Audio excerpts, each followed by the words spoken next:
It's the best. It's so great, and it's great that now we have this sort of next generation of producers that are all in because that's what they see. They're like, yeah, that's what we do. That's kind of what we do in our community in Midi Money. We really had a few things that were the big sources of traffic, which was affiliates or partners using our existing messaging channels and lists like email and SMS and Facebook ads. So just to kind of like touch on each of those a little bit, affiliates is still one of the most slept on things in the producer community. It's now just starting to shift, really from our community, I would say, and now, as we're recording this, Temper Beats is doing a launch and I'm pushing traffic there. I know you are too. I think Wish is as well.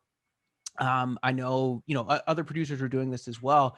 But basically, the whole concept is that you are sending your audience to an offer that they'd be interested in, and you get a percentage of the sales that you refer, right? So in this case, Temper's doing his launch. He sends me a special link. You can use different software that'll track it. I tell my audience, hey, check it out. There's this beat pack. It's a great deal. It's an actual offer with a bunch of stuff that's going to help you. Go ahead and hit this link and go grab it. My audience is happy because they got an opportunity to get something that's going to help them. Temper's happy because he got some traffic he wouldn't have got otherwise. And I'm happy because I just made a bunch of money and I don't even have to fulfill on the product. Right. And that's what we did on this too, is we had, an affiliate program too, where we had other producers, including Temper, sending his audience to us and Wish and Billy and, Big Shot Beats and all these other people. And so now we're able to essentially get free traffic. It's again a benefit to their audience, benefit to our audience, benefit to us. It's a win-win-win. And that's just like one of the most powerful ways to drive traffic. Yeah, it's crazy. I think this year I've made like mid five figures literally promoting other people's stuff. Literally Yeah. just sending out like two or three emails about an offer that I think would be attractive to my audience and that someone else spent days, weeks putting together, building the funnel, creating the content, making beats. And literally all I have to do is just hit up my list. And that's the power of the list as well. That's why it's so important to build out that evergreen funnel, start getting those opt-ins. Once you have a sizable list, you can leverage that in a lot of ways. And it doesn't always have to be churning out your own offers. So many producers tell me like, hey, I don't have a second offer. I don't have a third offer. What should I do? I have this list of like 1,000 people that's just sitting there. I don't know what to do with them. Like, why don't you promote someone else's stuff and take a commission? That's a great way to provide value to your audience, and you're making money by doing not that much work. Let's be honest. Yeah, it's the best. It's so great, and it's great that now we have this sort of next generation of producers that are all in because that's what they see. They're like, yeah, that's what we do. It's kind of what we do in our community in Midi Money. But it's still one of the most frustrating things to me when I try to reach out to producers who maybe have been doing this for a little while that aren't a part of it, because I think there's just a little too much. People are like a little too precious with their list. Like there's so many producers where they're like, oh yeah, I'm not going to do an affiliate thing because I can't, it's too spammy. I don't want my audience to know I want to sell them something. Like I can't do that. Or like, oh, I did I released a product last month, so I sent out like a couple emails selling them that thing. So, I don't want to send something out that's selling something this month. And it's like, bro, like you are missing the point. Like the reason why your audience is there, the reason you have that list is because they want those opportunities. If they can get a feature from King Crooked for $47, they want to know about it. Like that's good. That's providing value for them. That's how you're making money. That's, it's a win-win-win for everybody. And so, of course you don't want to be spamming your list constantly. And you want to make sure that the way that you're messaging it is a way that shows the value. And it's not just like, hey, buy this, right? But if you're afraid to actually sell to your list, then you're kind of missing the point. And you're not serving them. You think you're being nice to them, but you're actually not. You're not giving them those opportunities.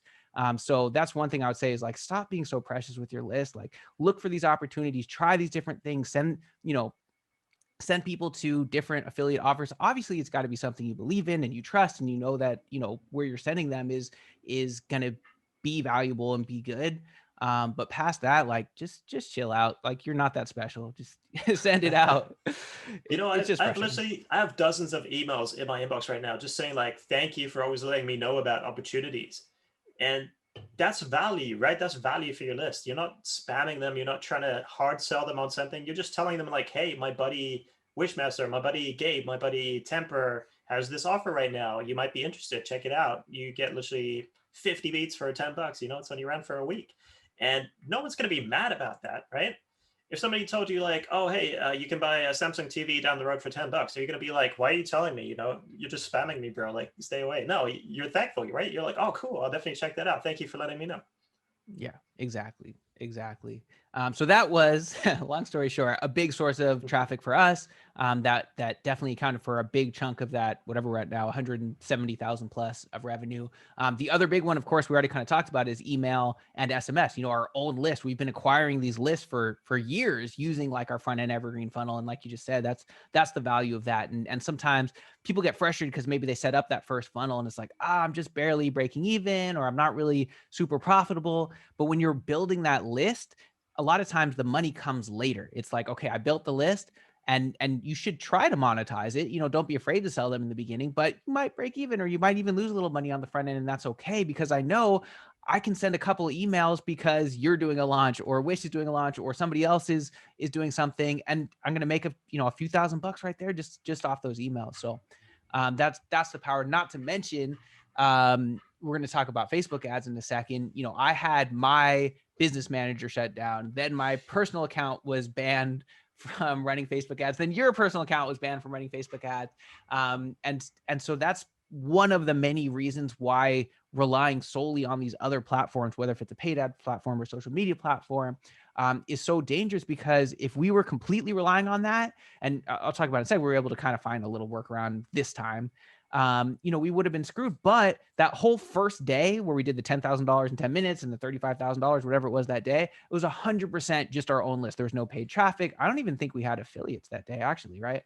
No. So, yeah, so that was 100% our own list. That's the power of the list. That's why it's okay if you break even or even lose a little money as you're building that first funnel. Like get that list grown, and then you start really, the profits really come from that second offer, that third offer, whether if that's yours or an affiliate offer. Yeah. And I just want to mention, by the way, the Facebook thing was like nothing to do with something that we were doing. Like literally, Facebook just has the ability to literally just take away someone's account for whatever reason. And in this case, it was just the algorithm misidentifying our accounts for, some crazy stuff. And I had to upload my passport because it turns out I didn't have a passport uploaded to Facebook. It's just stuff like that, which is stupid, right? And imagine if your entire strategy is Facebook advertising. And all of a sudden, Facebook decides, hey, something is off here. We're going to shut down your account for the next 3 months. Then what do you do, right? And even though we did use paid traffic for this launch as well, that made up maybe, I want to say like 25% at most of the revenue. So that means we still would have had a 6-figure launch just off the back of our list, right? And everything else is just the icing on top. Yeah, no, exactly. And so luckily, basically hope Facebook isn't listening, I signed in as my girlfriend's account, and I was able to sort of get access to your business manager. And so we were eventually able to run ads for a little while.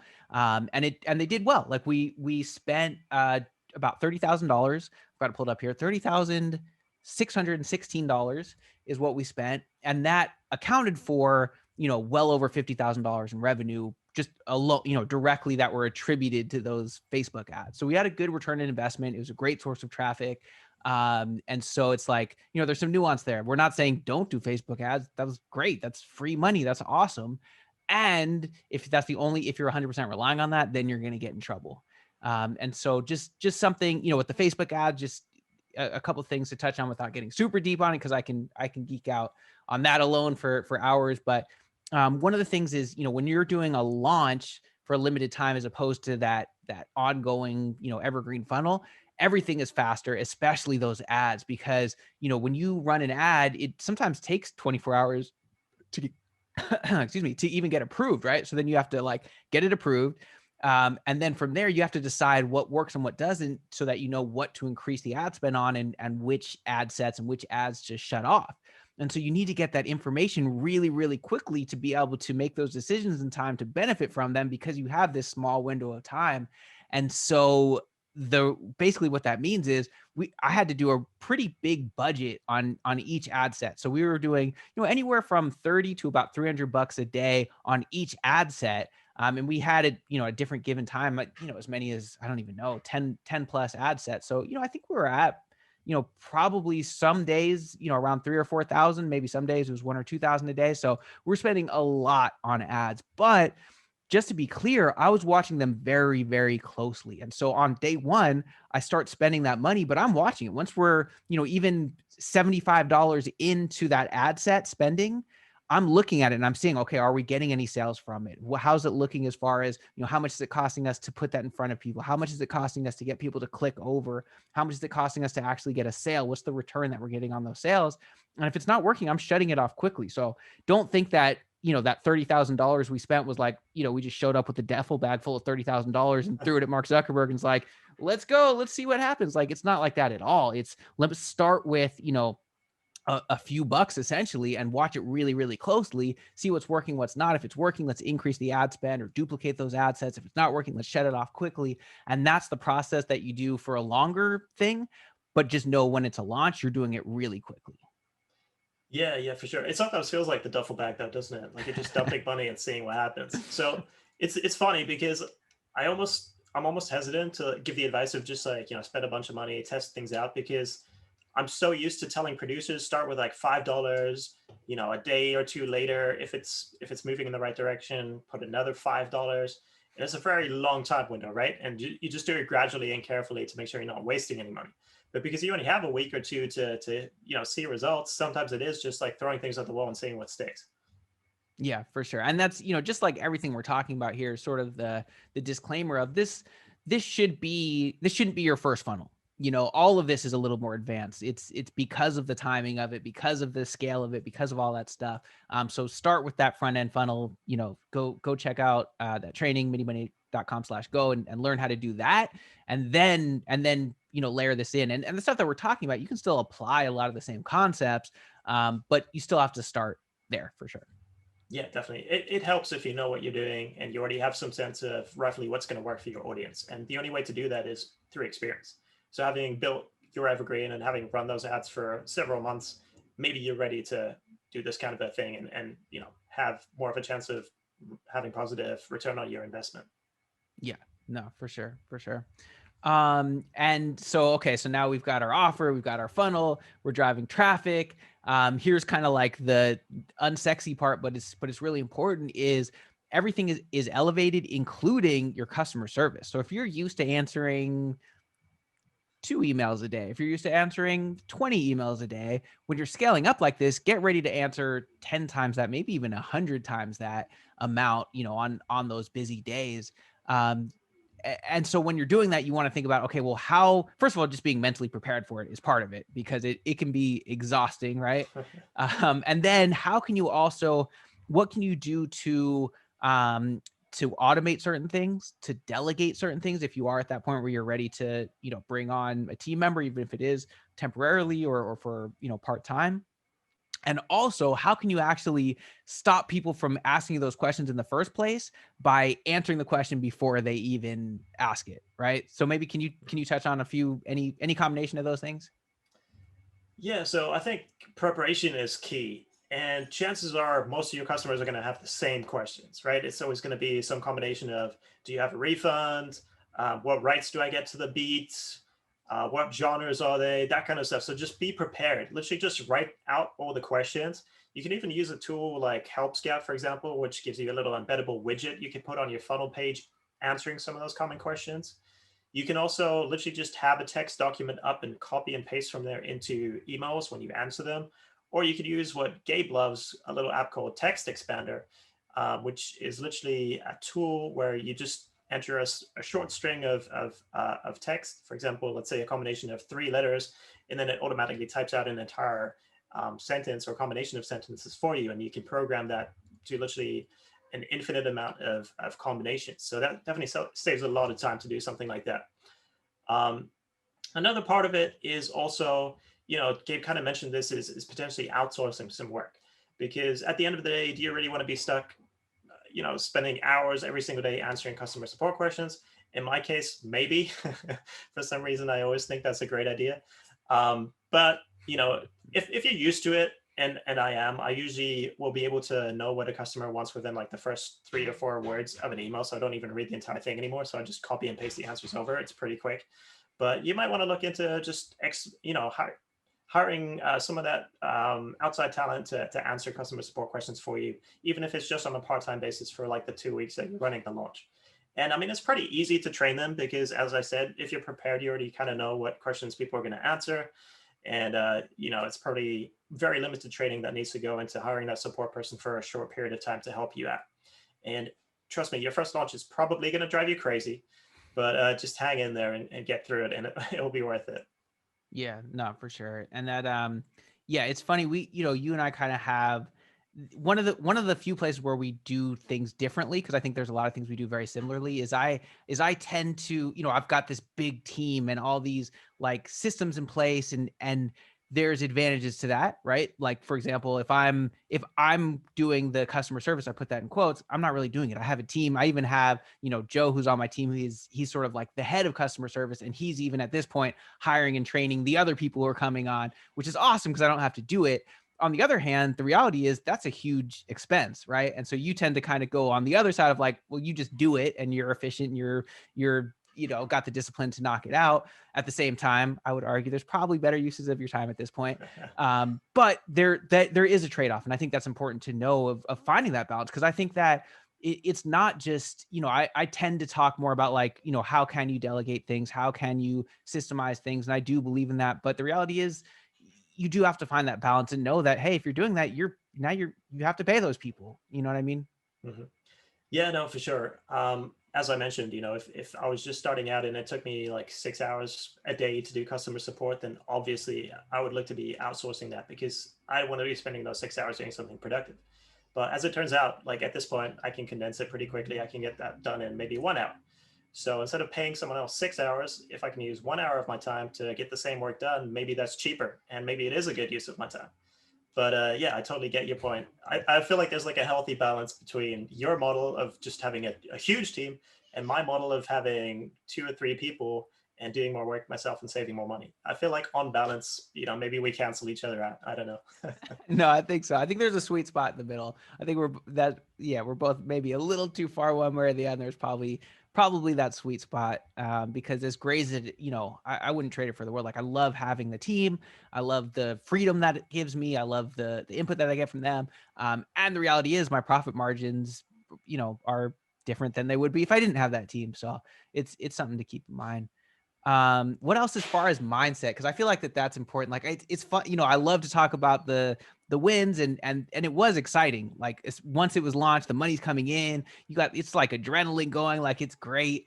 But I know, like just setting things up, and trying to make everything work. There was a lot of frustration along the way, and just like, how am I going to make this work?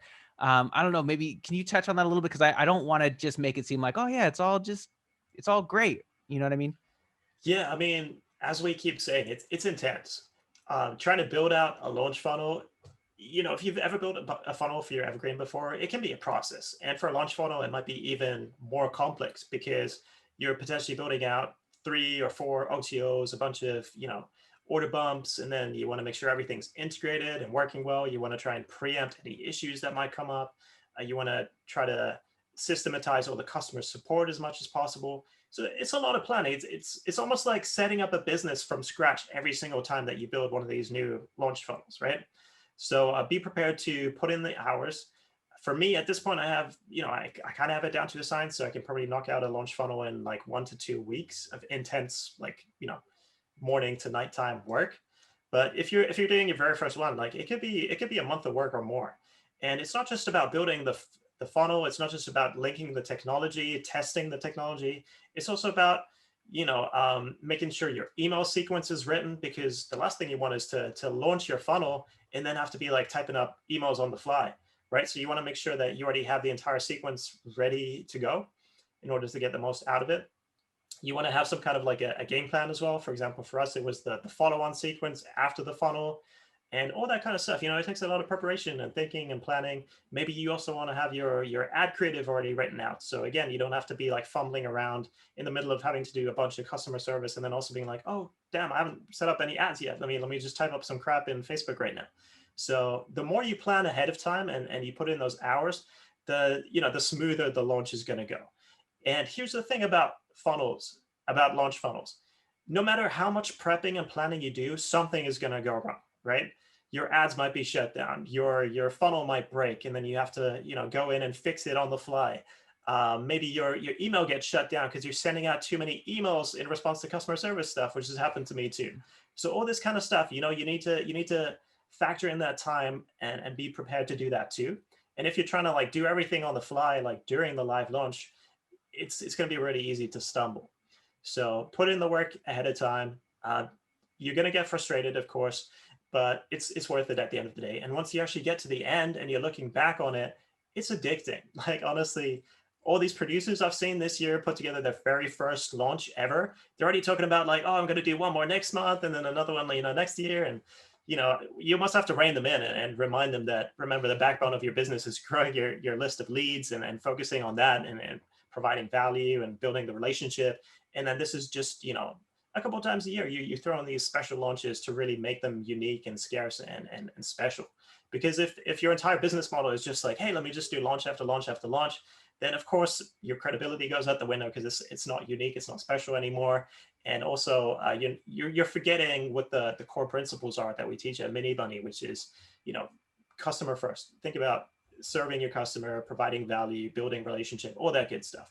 And that's how you really make those launches hit, by doing that first, putting in the groundwork. Yeah, not to mention it's exhausting. Like, and Yes. sometimes you're doing it, it's like crazy, you got the adrenaline, and right after like we're gonna do this again. But one thing I would recommend is give yourself a little space for a couple days. If you are a very driven kind of person, sometimes the tendency can be like, okay, cool, great, 170,000, great, whatever. Next, you know what I mean? Which is can be my default sometimes is and it's useful to take a second and actually reflect on that and be like, oh my God, like, could you even imagine, like, if I told myself that 2, 3, 4 years ago, you're going to have these artists involved and you're going to make this amount of money and this many people are going to be buying your beats and using them, like, my mind would have been blown. But there's something about as you make progress, when you have that kind of mindset that you don't look back enough. And I think it serves both ways, right? It helps because that's how we're able to keep doing the next thing because we're like, okay, what's next? What's next? What's next? But at the same time, if you don't take a second to be like, oh wow, I did that. I put a lot of work into that. And and luckily it was successful this time. But even if it wasn't, it's like, man, like I built that, I put the time into it, I created these systems, I learned from that. Take a second to kind of enjoy it for a minute. Otherwise you're gonna get burnt out. Yeah, no, I think that's super important. And there's one thing which is like resting on your laurels. You don't want to do that. You don't want to be like, hey, I made 170K, never going to beat it. I'm just going to retire, move to the Bahamas, live off interest or whatever. But you do want to give yourself breathing space, like you say, and just acknowledge the fact that you accomplished something amazing. And it doesn't have to be $170,000, right? It can be maybe you just launched your first funnel. Maybe you just made $1,000. Like that's incredible. Think about where you started maybe a few months back.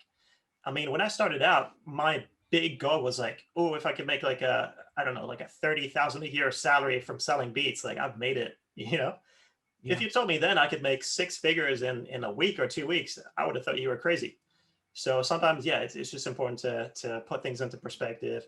Actually, today or like yesterday or something like that, I was somebody sent me a picture, an old customer of mine, from back in the days when I first started selling beats. I would literally send out like physically mailed CDs, CDRs, and like a printed out contract. And I was selling them for like 20 bucks a pop or something, making like $100 a month. And just him sending me that picture saying like, dude, I've been, buying beats from you for 17 years, and just seeing how far I've come from back in those days, it's just incredible. And it blows my mind. And sometimes it's important to get that slice of humble pie and just be like, wow, this is amazing what we're doing. Definitely, definitely got to have that perspective. One more thing I wanted to mention, or doesn't have to be the last thing, but as far as like revenue versus profit is something that I think comes up a lot. And sometimes people assume, oh, revenue means profit, or they go the other way and they go, oh, you made that much revenue, but I bet you made $0 or whatever. And so it's true, like revenue does not equal profit. Now on this one, we actually did really well, which was great. The ad spend was $30,000. Obviously there was other costs involved between customer service and paying all the producers and everything like that. But this was very profitable. But one thing that I'll mention here is like with Midi Money, we had a couple months there in, what was it, like March or April, where we literally had our biggest revenue months ever, right? Because we were spending all this money on ad spend. And it was a combination of stuff between, not keeping good enough track of the ad spend, and not really have, really on me, not having all of my data, all of my numbers in front of me the right way, and not understanding what all those numbers mean at scale, and how that's different than when it's, when you I'm trying to say a lot here, but when you're spending, if you're making $10,000 a month and you're spending $10,000 on ads, it's pretty good. You feel like, okay, I'm getting about a even return on ad spend. Yeah, technically I'm losing a little bit of money because there's other expenses, but I know those customers are going to end up buying more later, so I feel pretty good about it. When we were doing like what we're doing in March and April on the Midi Money side, we spent, God, I think it was like almost $200,000 in 1 month on ad spend, and we had a positive return on ad spend, believe it or not, which is like amazing, right? We had, $200,000 plus in revenue for at least one of those months, but ultimately ended up losing money that month. Our biggest revenue month was literally our worst month of profit. We actually made negative money that month, because at scale now your merchant fees and refunds and all these things, customer service goes so much higher that the math is different. So I guess my point is, there's some nuance there. Like, yes, revenue does not equal profit. That's super important to understand. Like, the revenue number is not the profit number. And it's also, it also doesn't mean that there's no profit to be had. Like, this launch was extremely profitable. So it's just a matter of understanding it, of doing it the right way, of not letting those numbers get away from you. And then you can be profitable, because ultimately being profitable is really important, because that's the money that you actually get to keep. Yeah, no, I think that's really important. And honestly, running a business like we do, factoring all the different costs, expenses, accounting, all that stuff, if you're getting like a 30% net profit margin, something like that, you're doing really great. So if you see somebody bragging like, "Oh, I made $100,000 in beat sales," potentially that could be 30 or $40,000 in net profit. So just bear that in mind too. That's important. Yeah, exactly. That's good. And something to think about too is, even if, okay, let's say it's 30%, in my case, I have this huge payroll, right? Of this team. And so that's not profit, but there's benefit to that. That means that my friends, essentially my family, these people that, whatever, they're producers or engineers or customer service people, those guys are getting paid. Now that's not profit, but that's still something I'm proud and happy about. So there's a lot of nuance. There's a lot of different levels and layers there. And I see people talking about, and it's my fault, right? I talk about revenue a lot. And that's part of how we sell Midi Money, is being like, check it out, we did $170,000. That's awesome. So I get it, but I think that it's hard for people to see that nuance and to know, I feel like the perception is either, oh, there was no profit there, or almost an assumption that it's all profit. And there's a lot of gray area there. There's a lot of factors. Yep, things are never as bad or as good as they seem, as they say. It sounds about right. Man, what else? What else? Is there anything we didn't talk about here, as far as I mean, related to the launch, or just even anything else you want to one chat thing that about I while we're always here? just like to mention as a side note is like, okay, so now that you have this launch funnel, it's going great, you're making a bunch of money. Obviously, make sure that you're doing something wise with that money too, that you're investing it in something that's actually going to pay you dividends. Because in music, especially, the tendency is to get a big paycheck, and then what you do, you go out and you spend it, right, on something that's probably going to devalue your money greatly. For example, a car or a pair of sneakers or something like that, right? So one thing that we always like to mention to our MIDI Money family as well is be smart about your money, because money comes and goes in music. You might have a fantastic year or a fantastic month, but maybe the next year is not so great, right? So you want to make sure that you're covered, and you want to make sure that you're putting your money, at least some of that money, into some kind of a revenue growth model. For example, investing it in real estate, putting it in the stock market, putting it in a high yield savings account, anything that's better than going out and spending all that cash on something that you don't really need, or just hiding it under your mattress. Because guess what? Then inflation is going to devalue your money over time too. So that's something that I think is really important to mention, especially to younger producers, that you need to be smart about your money, and think about, like, long term. Where do I see myself in 5 years, 10 years, 20 years, and how do I plan for that? If you want to retire at 50 or 60, if you don't want to be that guy who's sitting in your bedroom making beats at 65, then maybe you start thinking about where do you put your money to actually grow that pot long term, and make it count. Yeah, for sure. Super important, and something that I've been learning a lot from you, which has been great. That, yeah, like, revenue does not equal profit, But then once you got that profit, like you said, if it's just sitting somewhere, you're actually losing money because of inflation. So that's key as well. Yeah, this is awesome. Anything else we should get in before we wrap it up here? Yeah, just want to mention, obviously, if you guys haven't yet, go check out midimoney.com/go. Check out the training that's going to teach you how to set up an evergreen funnel, which is going to be the backbone of your business. And once you start building that list of leads, start building that relationship, then you start, building out an ecosystem, a real business around that, which could include doing these kind of launches and doing fun stuff like that too. So that's the first step, though. That's it. AD, appreciate you, bro. Thanks, man. I appreciate it.